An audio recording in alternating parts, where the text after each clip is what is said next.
Hello everyone, this is Vinutami Mutum and you are watching Immuno Live Top 20 News of Wednesday, 10th of November 2021. An Air India flight A319 that took off from Silchar had to make an emergency landing today after a snag was noticed in one of its rear wheels.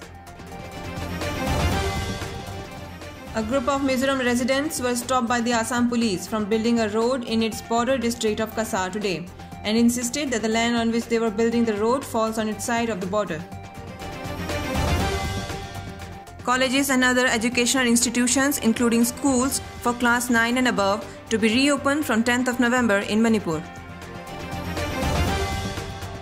The Chief Minister of Assam, Shri Himanta Biswa Sharma, called on the Union Road Transport and Highways Minister Nitin Gadkari today to discuss the status of various national highway projects being implemented in the state.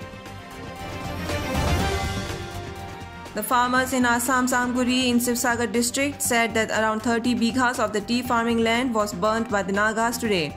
Further complaining about the aggression by Nagas, they said that Nagas have established camps in Assam, their houses were burnt down and they were threatened to stop cultivation in that area.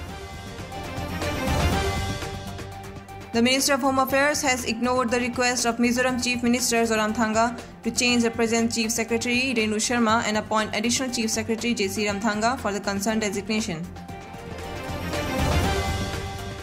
Jagat Ghosh, a resident of Lanka in Nagaon district of Assam, claimed that despite the order from the tribunal in 1999, he didn't register as a foreigner due to his own ignorance, thereby enjoying every rights of an Indian citizen, including voting since 1970.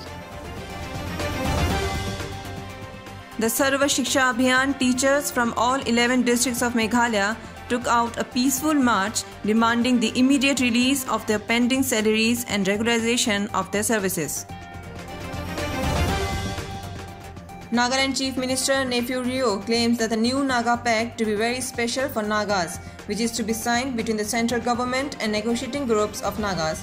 It is a formulation of a system about protecting the uniqueness, history, culture and tradition of the Naga people. The former World Dwarf Games record medalist K.Y. Venkatesh has been awarded Padma Shri for his achievements at the 2009 Dwarf Olympic Games. The collision of a bus and a truck in Rajasthan's Barmer district today led to the death of 11 people, including several people injured. The PMO announced an ex gratia of ₹2 lakh each to the next of kin of those who lost their lives in this accident and ₹50,000 each to the injured. The Union Cabinet approved to declare 15th of November as Janjati Gaurav Divas, the birth anniversary of Birsa Munda, who belonged to the Munda tribe. He spearheaded an Indian tribal religious millenarian movement across the tribal belt of modern-day Bihar and Jharkhand during the British rule in the late 19th century. IMD issued a red alert due to heavy rainfall in Tamil Nadu and Puducherry. The death toll to 12. The teams of 13 National Disaster Response Force (NDRF) and 5 teams in Chennai have been deployed for rescue and relief operations, whereas 3 teams have been kept in reserve position for additional support. India is on its way to become the fastest growing major economy globally, as stated in a Finance Ministry report today. It was mentioned that rapid vaccination and teaming festivities will help in narrowing of demand-supply mismatches and greater employment opportunities. Nykaa's founder and CEO, the 58-year-old Falguni Nayar, is now India's richest self-made woman billionaire, who is now among one of the world's wealthiest according to AFP report.